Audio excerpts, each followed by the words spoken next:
बोलो श्री रामचंद्र जी की जय, बोलो हनुमान जी की जय। किष्किंधा कांड। चढ़ी गिरी शिखर चहु दिशि देखा, भूमि विवर एक कौतुक पेखा। चक्र बाक बक हंस उड़ाही, बहुतक खग प्रविशही तेहि माही। उन्होंने पहाड़ की चोटी पर चढ़कर चारों ओर देखा तो पृथ्वी के अंदर एक गुफा में उन्हें एक कौतुक आश्चर्य दिखाई दिया। उसके ऊपर चकवे बगुले और हंस उड़ रहे हैं और बहुत से पक्षी उसमें प्रवेश कर रहे हैं। गिरी ते उतरी पवन सुत आवा, सब कहूँ लै सोई विवर दिखावा। आगे के हनुमंत लीन्हा, पैठे विवर विलंबू न कीन्हा। पवन कुमार हनुमान जी पर्वत से उतर आए और सबको ले जाकर उन्होंने वह गुफा दिखलाई। सब ने हनुमान जी को आगे कर लिया और वे गुफा में घुस गए। देर नहीं की कि दिख जाई उपवन बर, सर विकसित बहुकंज। मंदिर एक रुचिर तैं, बैठी नारी तब कुंज। अंदर जाकर उन्होंने एक उत्तम उपवन, बगीचा और तालाब देखा जिसमें बहुत से कमल खिले हुए हैं। वही एक सुंदर मंदिर है जिसमें एक तपोमूर्ति स्त्री बैठी है कि दूर ते ताही सबन्य सिरनावा, पूछे निज वृत्तांत सुनावा। ते ही तब कहाँ करहूँ जलपाना, खाहू सुरस सुंदर फल नाना। दूर से ही सबने उसे सिर नवाया और पूछने पर अपना सब वृत्तांत कह सुनाया। तब उसने कहा कि जलपान करो और भांति भांति के रसीले सुंदर फल खाओ कि मज्जनों किन मधुर फल खाए, तासु निकट पुनि सब चली आए। ते ही सब आपनी कथा सुनाई, मैं अब जाब जहाँ रघुराई। आज्ञा पाकर सबने स्नान किया और मीठे फल खाए और फिर सब उसके पास चले आए। तब उसने अपने सब कथा कह सुनाई और कहा कि मैं अब वहाँ जाऊँगी जहाँ श्री रघुनाथ जी हैं कि मुदहु नयन विवर तज जाहूँ, पैहूँ सीतही जनि पछताहूँ। नयन मुदी पुनि देखही बीरा, ठाड़े सकल सिंधु कै तीरा। तुम लोग आंखें मूंद लो और गुफा को छोड़कर बाहर जाओ, तुम सीता जी को पा जाओगे, पछताओगे नहीं। निराश न हो, आंखें मूंद कर फिर जब आंखें खोली तो सब वीर क्या देखते हैं कि सब समुद्र के तीर पर खड़े हैं।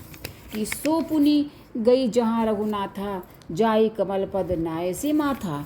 नाना भांति विनय तेहि कीन्ही, अनपायनी भगति प्रभु दीन्ही। और वह स्वयं वहाँ गई जहाँ श्री रघुनाथ जी थे।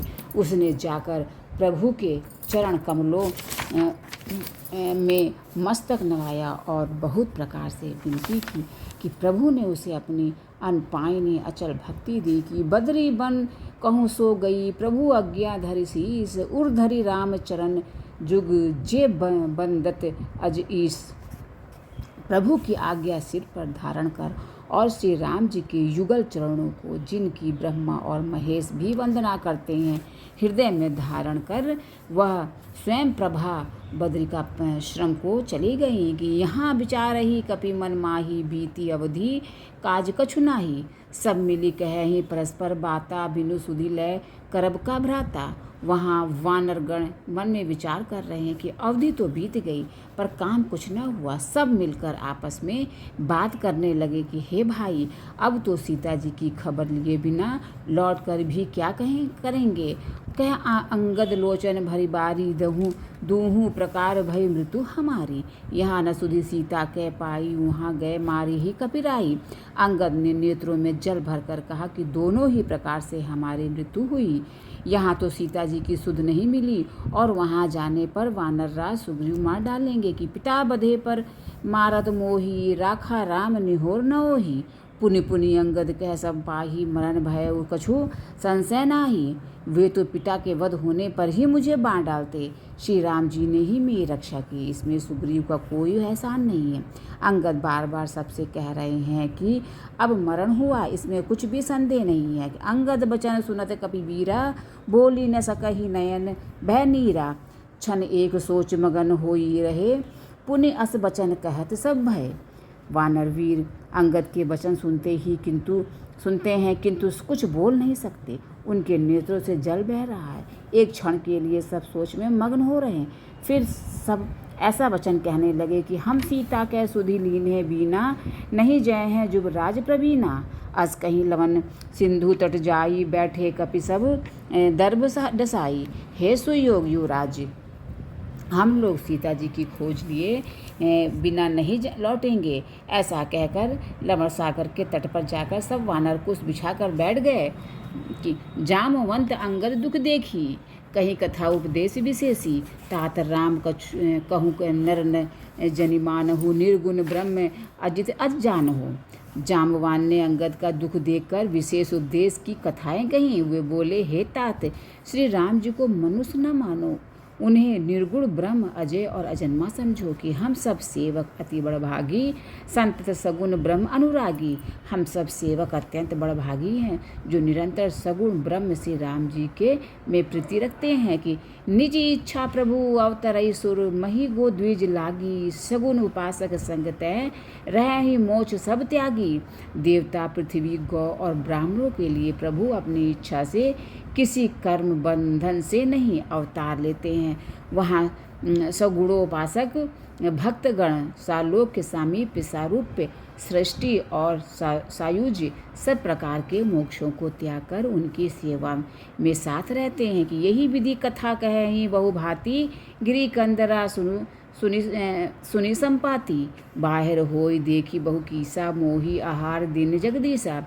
इस प्रकार जामवान बहुत प्रकार से कथाएं कह रहे हैं जी। इनकी बातें पर्वत की कंदरा में संपाति ने सुनी। बाहर निकलकर उसने बहुत से वानर देखे। तब वह बोला कि जगदीश्वर ने मुझको घर बैठे बहुत सा आहार भेज दिया कि आजू सबही कह भच्छन करऊँ, दीन बन बहु चले आहार बिनु मरऊँ। कबहू न मिली भरी उदर आहारा, आजू दिन विधि एक ही बारा। आज इन सबको खा जाऊंगा। बहुत दिन बीत गए हैं, भोजन के बिना मर रहा था, पेट भर भोजन कभी नहीं मिलता। आज विधाता ने एक ही बार में बहुत सा भोजन दे दिया कि डर पे गीद वचन सुनी काना, अब भा मरण सत्य हम जाना। कपि सब उठे गीद कह देखी, जामवंत मन सोच विशेषी।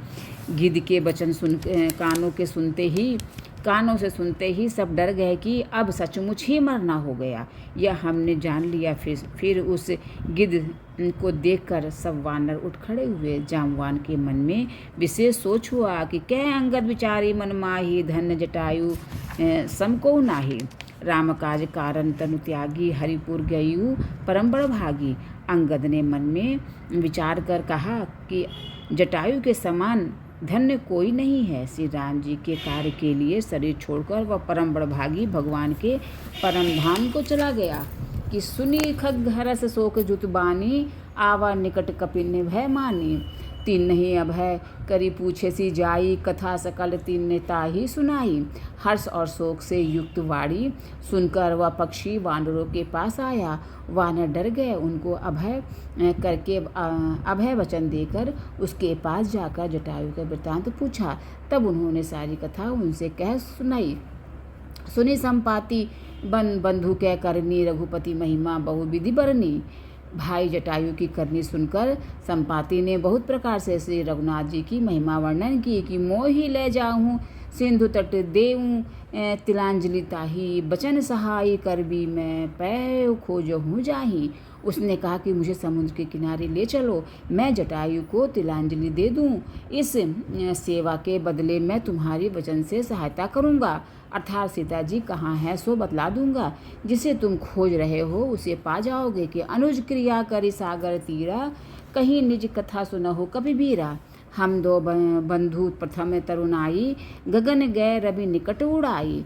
समुद्र के तीर पर छोटे भाई जटायु की क्रिया करके संपाति अपनी कथा कहने लगा। हे वीर वानरों सुनो, हम दोनों भाई उठती जवानी में एक बार आकाश में उड़कर सूर्य के निकट चले गए। तेज न सही सकसो फिरी आवा, मैं अभिमानी रवि नियर आवा।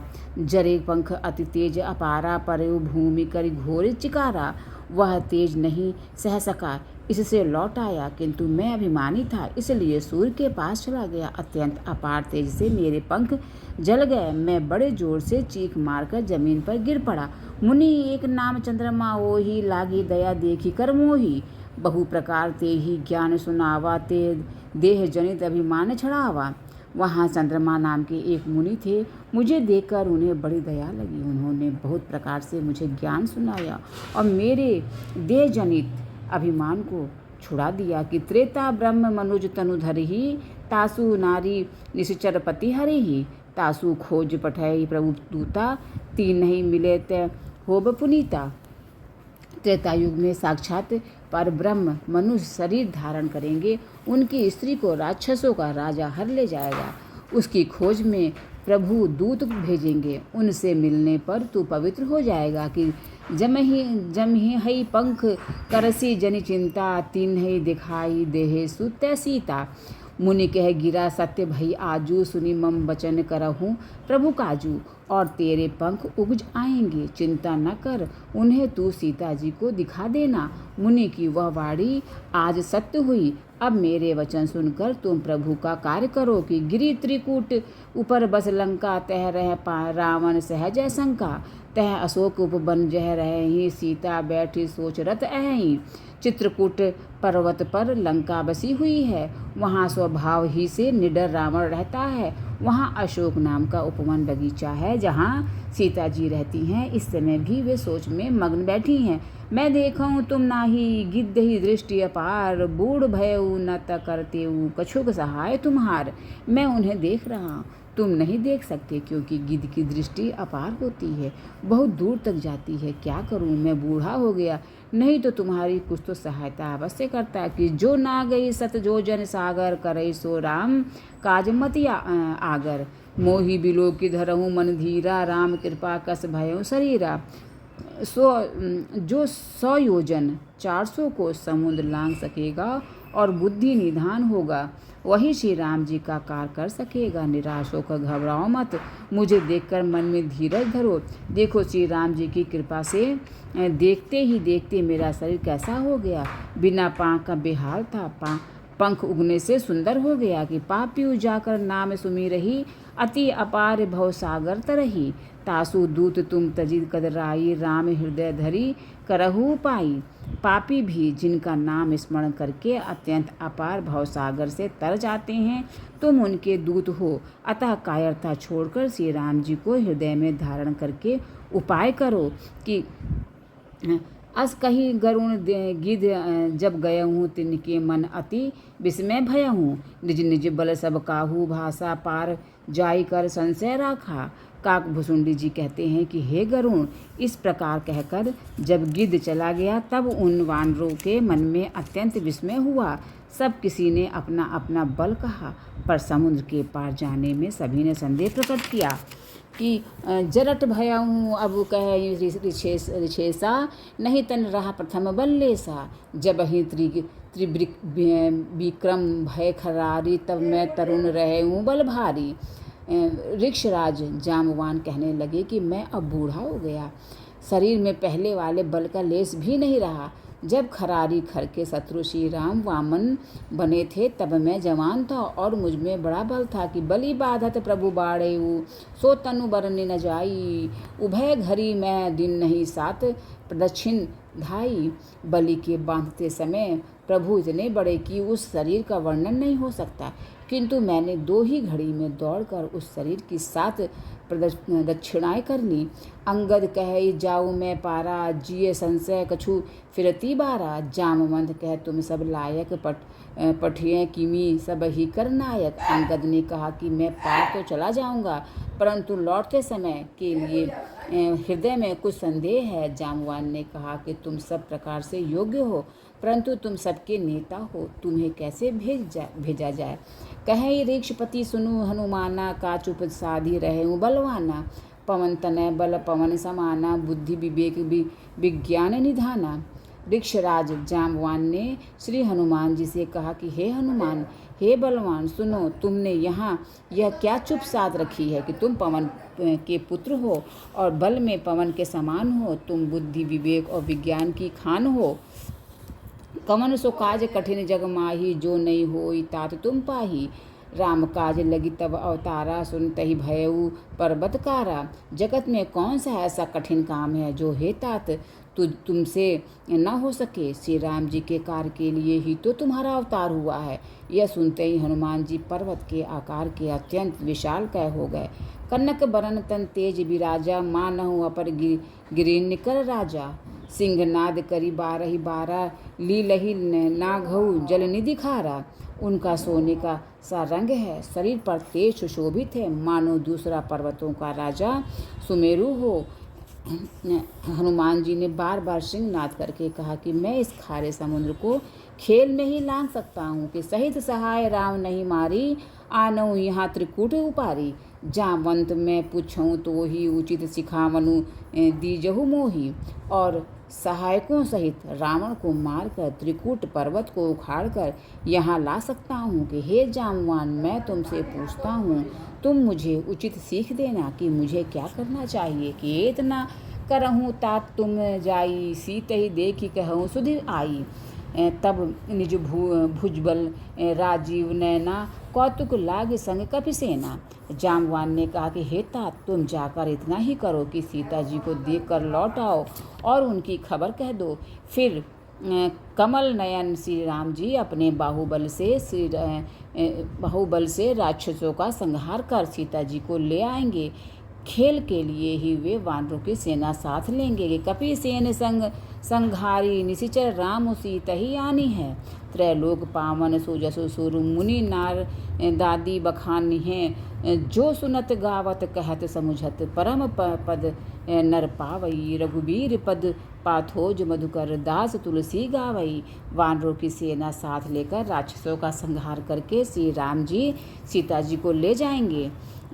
तब देवता और नारद आदि मुनि भगवान के तीनों लोकों को पवित्र करने वाले सुंदर यश का बखान करेंगे, जिसे सुनने, गाने, कहने और समझने से मनुष्य परम पद पाते हैं और जिसे श्री रघुवीर के चरण कमल का मधुकर तुलसीदास गाता है कि भव भेषज रघुनाथ जसु सुन हीजे, नर अरुनारी तिन्ह कर सकल मनोरथ सिद्ध करी ही त्रिसी रारी। श्री रघुवीर का यश भव जन्म मरण रूपी रोग की अचूक दवा है। जो पुरुष और स्त्री इसे सुनेंगे, त्रिशिरा के शत्रु श्री राम जी उनके सब मनोरथों को सिद्ध करेंगे कि नीलोत्पल तन श्याम काम कोटि शोभा अधिक, सुनिए तासु गुण ग्राम जासु नाम अग खग अधिक। जिनका नीले कमल के समान श्याम शरीर है, जिनकी शोभा करोड़ों कामदेवों से भी अधिक है और जिनका नाम पाप रूपी पक्षियों को मारने के लिए बधिक व्याध के समान है, उन श्री राम के गुणों के समूह लीला को अवश्य सुनना चाहिए। बोलो श्री रामचंद्र जी की जय, बोलो हनुमान जी की जय।